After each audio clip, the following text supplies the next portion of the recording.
As he heard the lectures delivered on this occasion by such prominent persons as N.M. Ghosh and Suren Banerjee, we can conjecture a great wave of spiritual enthusiasm must have swept over the mind of Abhedananda, as the minds of the audience were swept away with a similar feeling. We need not prolong any more with the account of this historic meeting, and proceed with our narration from which we have drifted. But one thing more needs to be mentioned in this connection, which concerns the expenses of the meeting. In order to hold the session of the meeting, Abhedananda wrote, and to make it a success, a considerable amount was spent, which we, the fellow brothers, procured by collecting from door to door. And when the proceedings of the meeting, together with the resolution and the letter of welcome, reached Swami Vivekananda in America, he returned his thanks and gratefulness to us particularly, and the citizens of Calcutta. In a separate letter to Abhedananda, Swami Vivekananda wrote touchingly, "Well done, Kali. May the Master bless you all." Once again, Abhedananda felt happy. As we recall this incident of this distant date, we can well infer that none felt so happy as he when he came to realize that his beloved leader, Naren, who was so long an unknown monk, had now blossomed into a world figure known as Swami Vivekananda. The heavy work for days and nights again took a toll on his health, and his brother monks requested Abhedananda to take complete rest. As Abhedananda later wrote, "I again felt a keen desire to set out for a fresh pilgrimage, and accordingly I left the Muth at the beginning of 1895 and went to Nainital, where I stayed for a few days and then retired to Almora in the Himalayan foothills. I wanted to spend some months at this solitary place practicing austerity." He was extremely fascinated with the magnificent natural scenery of the surroundings, and though the nearby hills were full of dense forest, yet the charm of the distant snow-clad mountains which kissed the sky filled his heart with a sense of renunciation. As usual, he had with him a few English and Sanskrit books, which he studied as he spent his days in meditation and austerity. When he was thus spending his days in the solitary surroundings of Almora, one day there came to his land an English journal, the Brahmavedan, which had come into existence on 14th September 1895. As he glanced through the pages of this religious and philosophical journal, his mind was filled with joy. From the prospectus he came to know all about the journal, and as he read those lines which stated, "Under the advice and with the encouragement of Swami Vivekananda, it is proposed to start a weekly journal to be named the Brahmavedan. The main object of the journal is to propagate the principles of Vedantic religion of India and to work towards the improvement of the social and moral conditions of man by steadily holding aloft the sublime and universal ideal of Hinduism." We can imagine that the mind of the solitary monk must have been filled with a feeling of extraordinary spiritual delight. It did not take him long to correctly envision how the mind of his leader, now on the other side of the Atlantic, was working. To preach the truth and proclaim the ideal had also been regarded by him as a work of great value. It was now time for the turning from the wandering monk to a preacher, and at the first indication of it, Swami Abhedananda wrote an article entitled "The Hindu Preacher," which he then sent to the editor of the said journal, and it was duly published in the Brahmavedan on 23rd November 1896 under the name A Swami. Later, Abhedananda told his disciples, "This was my first article that I ever wrote long before I had the idea of coming to the West. This article might as well be regarded as the blueprint of the next glorious phase of Swami Abhedananda's eventful life, which we shall now follow.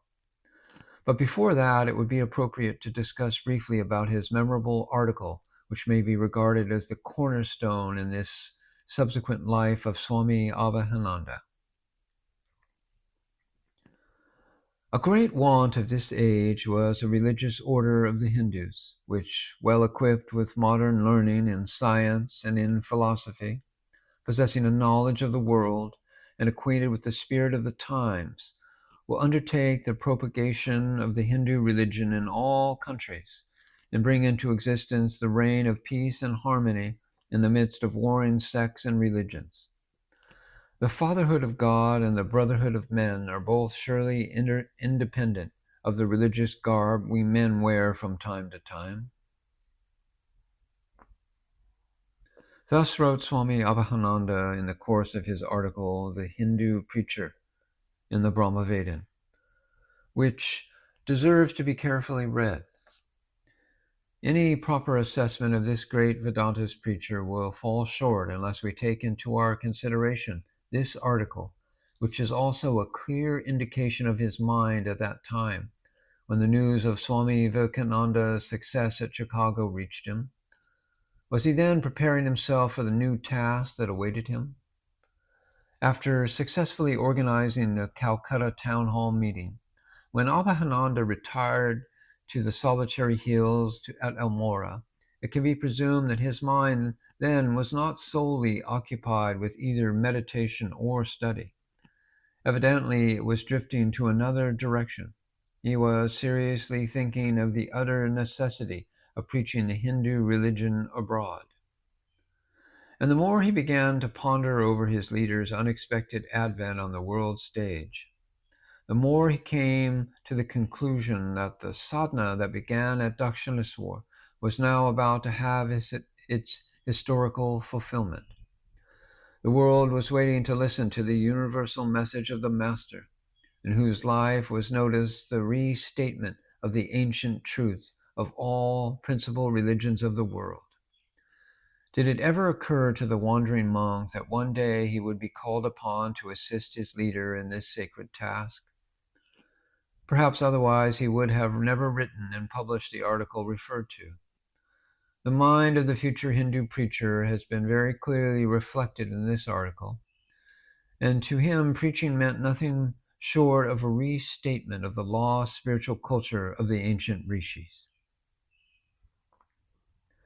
It is necessary for the readers of Swami Abhedananda's life to have a fuller understanding of his mind when he wrote that famous article, following the impact of Vivekananda's success at the Congress.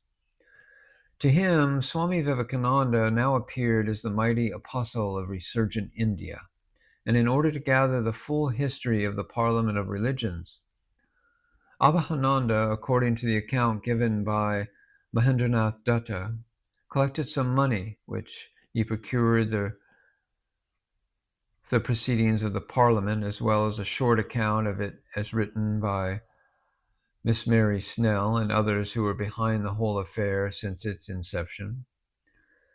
As he read the report and the short account, he became more and more convinced that the time had come when India should speak to the world, but her great spiritual tradition, of which the Master was the inheritor, and which was later on bequeathed to his disciples, some of whom were destined to propagate it abroad.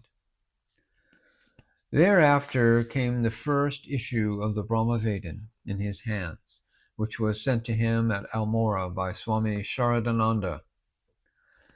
The very appearance of this fortnightly journal stimulated Abhedananda's mind to such an extent that he also, like Vivekananda, felt an inner urge for an organized method of preaching.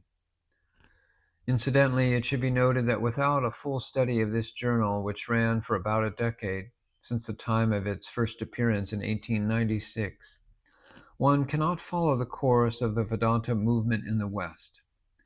First under the leadership of Vivekananda, and later under that of Abhedananda. Why Vivekananda felt the necessity of having such a journal 2 years after his arrival in America? Well, the reason to it will be found in the following extract taken from the editorial notes that appeared in the first issue of the Brahmavedan. which states, Europe and America are slowly making out today that the ultimate and the essential teachings of Vedanta are in complete accordance with the most advanced scientific thought of modern time. Western science, poetry, and philosophy are all pointing today to what is in many respects very much like the Vedanta solution of the problem of man and the universe as the one solution which is consistent with the truth of things. To us, therefore, belongs the duty of placing before the world our ancient Vedantic ideal of life, an ideal so true and so full of promise to humanity, even today, clothed in language suited to the understanding of modern man. We are fully convinced that the steady application of the principles of Vedanta to the practical life of man will not only enable him to obtain for himself an excellent and truly ethical self-culture, but also tend to remove largely the injustice and unnatural inequalities, more or less incidental to all forms of social organizations. We can conjecture that sitting alone in his secluded abode at the Almora Hills, as Swami Abhedananda read those lines, he must have been fired with imagination as his mind looked backward and forward, spanning the bygone centuries and at the same time looking ahead. As he glanced over the pages of the journal, there must have flashed in his mind the picture of Dakshineswar, which was the seat of Sri Ramakrishna's self-discipline and realization. Here, a child of the mother possessed a colossal spiritual capacity by which he mastered in an incredibly short time the truths, himself having practiced them of every religion and of every form of spiritual discipline, and drove straight to the divine realization, taking it as the kingdom of heaven. Decidedly, his was a finger of light that painted India onwards along the timeless path of the spirit, by which only could she arrive at the goal assigned to her by the dispenser of her destiny. According to the Master, life has no meaning if it cannot be an expression of spirit. The truth of life, therefore, lies in the discovery by man of his own divinity. Thus, historically speaking, it was Dakshineswar which provided with the real ignition that ultimately helped the explosion which took place towards the closing years of the last century in a faraway land which received the Hindu monk of India. As he read with avidity the reports of the Parliament and short account of it, did the solitary monk at Almora envision the Vedanta movement in the West? Did he anticipate its leaders' utterances that in the near future India was to play a significant role for the spiritual upliftment of mankind at large? Perhaps he did. Long before his emergence as a preacher and also as a world teacher, Abhedananda knew that religion was essentially an important element in India's greatness in the past. It was then a thing of experience. But having tied to a fixed social system, it could not grow with time so as to be able to satisfy the growing spiritual aspirations of man, and what is worse, faded towards externalism, which so dominated in the days of its decline that no enlarging of it or no revival of its true spirit seemed possible. Religion in India, more than in any other country, tried to take hold of man's parts of life and draw them Godwards, and thereby to reconcile the spiritual truth with the vital and material existence. Then the advent of Sri Ramakrishna brought to our mind that man must grow by the inner light of spirit, which is the downfire of a new age for mankind, an age of subjectivism, whose promise in India was shown by the efforts that were made about at the close of the century, indicating that the race is still capable of giving a good account of its old capacity for inward pursuits, which brought to it this much-needed experience. But the far deeper meaning of it is that the truth of the integral ideal for which India has stood through the ages was seen and possessed by Swami Vivekananda, who was now destined to show the path which humanity will be led to realize that ideal both in his individual and collective life. India was destined by her conscious efforts to carry on greater summits of achievement. The spirit she has inherited through 5,000 years of unbroken success. India of the ages is not dead. She lives and still has something to do for herself and human progress. Did a new vision of India then arise before the solitary monk at Almora? Yes, it arose, and we have the clearest expression of it in his maiden composition in the Hindu Preacher, where it states, "Without the institution of preaching, no religion can withstand the immoral influence of degeneration or retard the progress of corruption." Here, Swami Abhedananda has given a clear indication of the working of his mind when it was almost ready to be blossomed. That India, in her days of spiritual supremacy, laid emphasis on the need of preaching has been very clearly stated by him. And according to him, the inspired sages and their chosen disciples were the real preachers of the Sanatana Dharma, the eternal faith. His historical instinct has found appropriate expression in the analysis he has given here, and his conclusion when he states, Hinduism was a propagandist religion all along is almost irresistible. In his later mature writings, he maintained the same standpoint with all the more emphasis.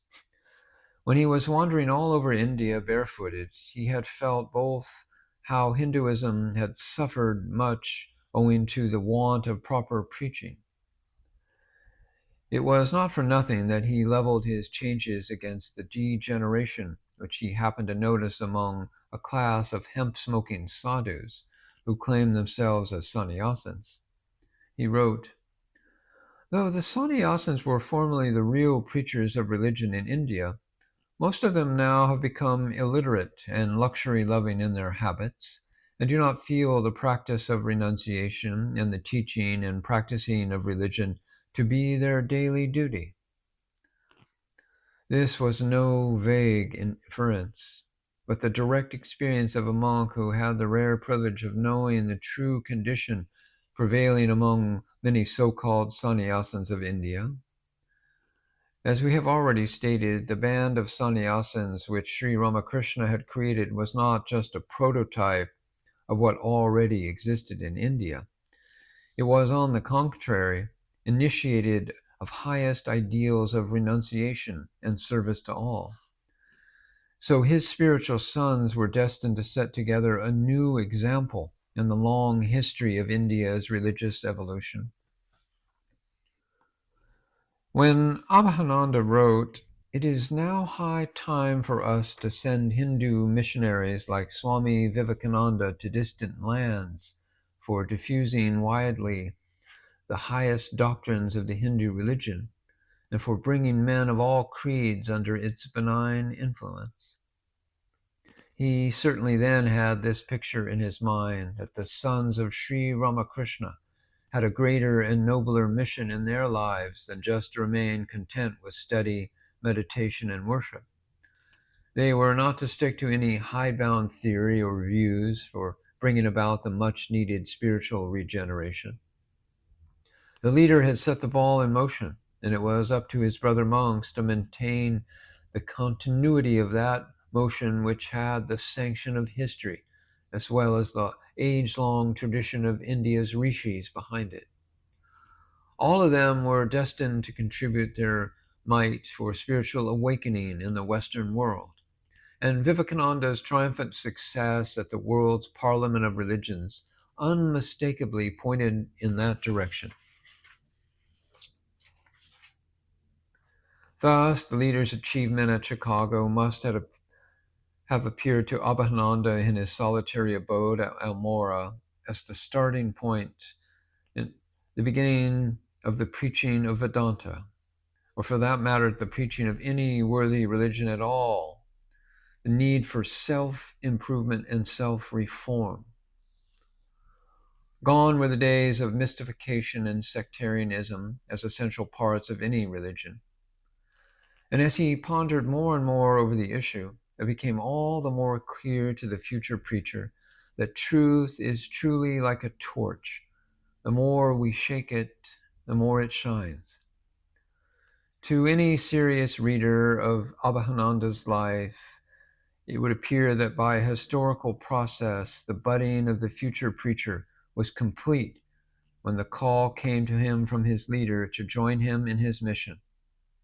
The wandering monk now took to the mission of a preacher.